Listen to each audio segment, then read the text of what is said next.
হযরত ইউসুফ ওই জামানায় যে বাদশা, তাকে ডাক দিয়ে বলেছে, বাদশা নামদার, আপনি আমাকে খাদ্য মন্ত্রণালয়ের দায়িত্ব দেন, কোষাগারে আমাকে বসিয়ে দেন, খাদ্যের কোষাগারে, কারণ এ বিষয়ে আমি জ্ঞান রাখি এবং সংরক্ষণ করতেও পারবো। ইউসুফ নবী দোয়া করলেন খাদ্য মন্ত্রী হওয়ার জন্য, আর আজ আমরা শুধু এমপি হওয়ার জন্য চেষ্টা চালালে আমাদের বিরুদ্ধে ফতোয়া দেয় আমরা নাকি ধর্মের নামে রাজনীতি করছি। আমার মনে হয় এখন যদি ইউসুফ নবী বেঁচে থাকতো, ওরা ইউসুফ নবীকে এটাই বলতো।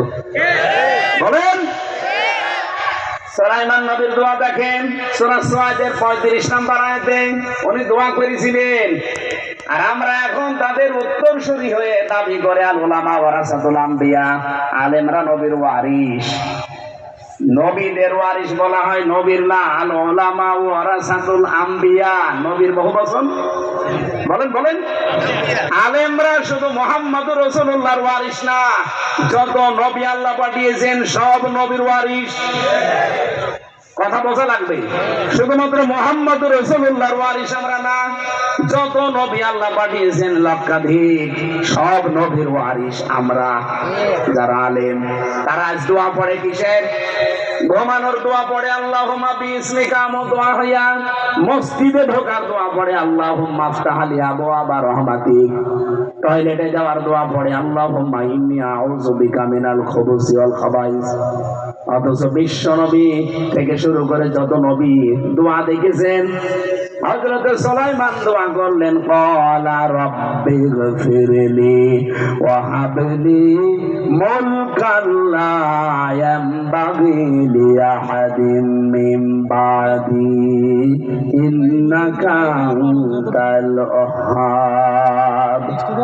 হযরত সুলাইমান বলেছিলেন, আল্লাহ তুমি আমাকে মাফ করে দাও, আর আমাকে এমন একটা রাজ ক্ষমতা দান করো যে ক্ষমতা আমার পরে আর কাউকে দেবে না। আমাদের পূর্বপুরুষ উত্তরাধিকারী যাদের দাবি করি, তারা ক্ষমতা চেয়েছে, রাজ ক্ষমতা। কারণ রাষ্ট্রীয় ক্ষমতা ছাড়া আমি যতই ওয়াজ করি না কেন, বাংলাদেশে পূর্ণাঙ্গ কোরআন মানা সম্ভব না। আল্লামা সাইদি এই জন্য এই কথা সারা জীবন বুঝিয়েছেন। উনি বলতেন, একজন মানুষকে আমি আব্দুল করিম ভাইকে যদি বলি যে রসগোল্লা এরকম মোটা হয়, এর রসের ভেতরে ডোবানো থাকে, সাদা হয়, খেতে খুব মজাদার, সারাদিন বসে বসে ওয়াজ শোনালাম, খেতে দিলাম না, ওনারে যদি আপনি এখন পিটিয়ে বলেন যে বল কেমন লাগে রসগোল্লা, বলতে পারবো? সাহেব সারা জীবন ওয়াজ করেছে কোরআনের সমাজ, কোরআনের রাষ্ট্র। আমরাও শুরু করেছি, কিন্তু আজ পর্যন্ত দেখাতে পারলাম না যে কোরআনের সমাজ কি, কেমন। এবার আমরা দেখাতে চাই। এই দেখতে চান না কোরআনের সমাজ? কারা দেখতে চান? বিল্লাহি তাকবীর। দেখেন তো, হাত তোলেনি কেন?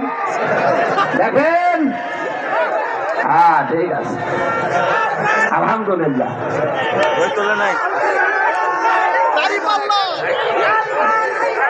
ঠিক আছে মুরব্বী, আলহামদুলিল্লাহ।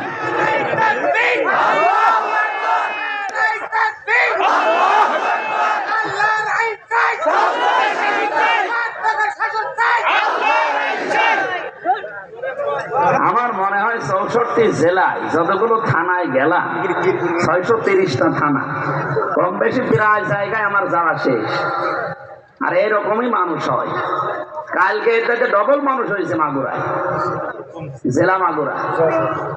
যেভাবে হাত তুলে সাই দিল, এবার তো ইসলাম ছাড়া অন্য কিছু আসলে তো মুনাফিক হয়ে মরবে।